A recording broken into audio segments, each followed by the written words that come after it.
we call it a new form of evil on the world. It's never been done by any government in the past, to take a large group of its own people and say, we're going to kill you without any kind of a trial, and we're going to sell your vital organ parts. An individual from the United States or Canada, for example, could anticipate undergoing transplantation on a specified date. It's a crime against humanity. It's abhorrent, and it needs to stop.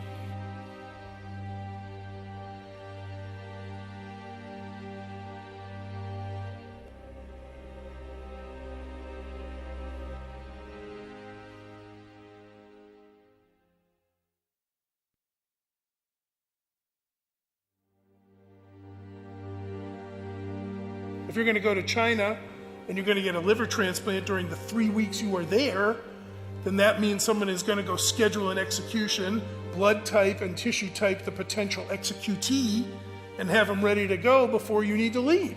Starting at the end of 1999, the number of transplants taking place just exploded.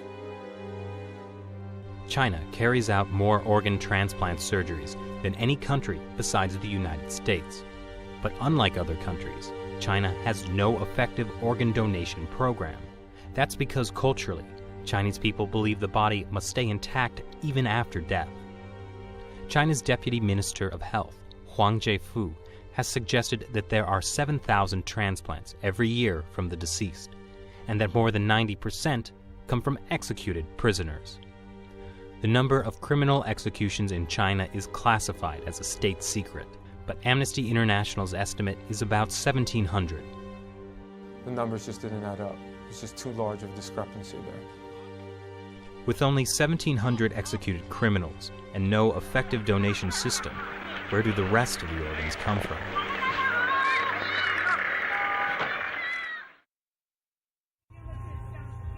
Zhao Shuhuan was put in a Chinese labor camp because she practices Falun Gong.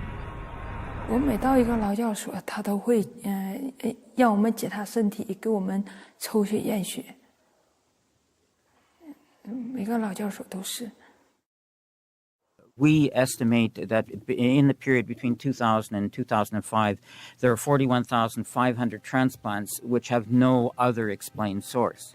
I'm absolutely convinced that over a long period from 1999 onwards, organ harvesting from prisoners has been taking place, especially with Falun Gong. 他领了到他那个马三家教养院有医院呢，那个医院就是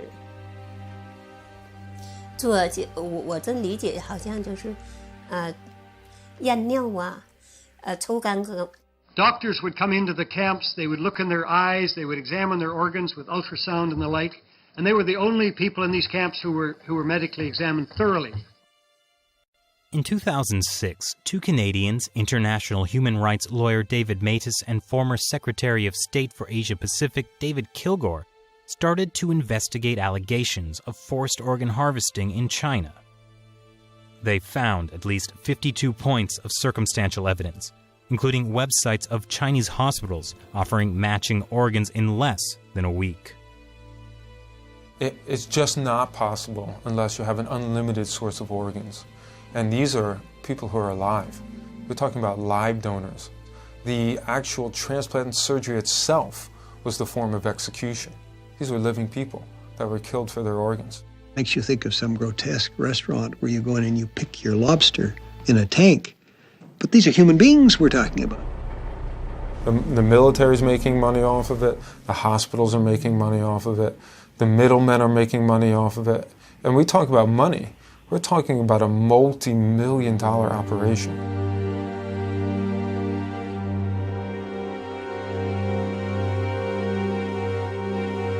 Journalist and author Ethan Gutman decided to carry out his own independent investigation. We had witnesses of disappearances, people who'd been examined and then had disappeared, busloads, entire prison wards which had been emptied out.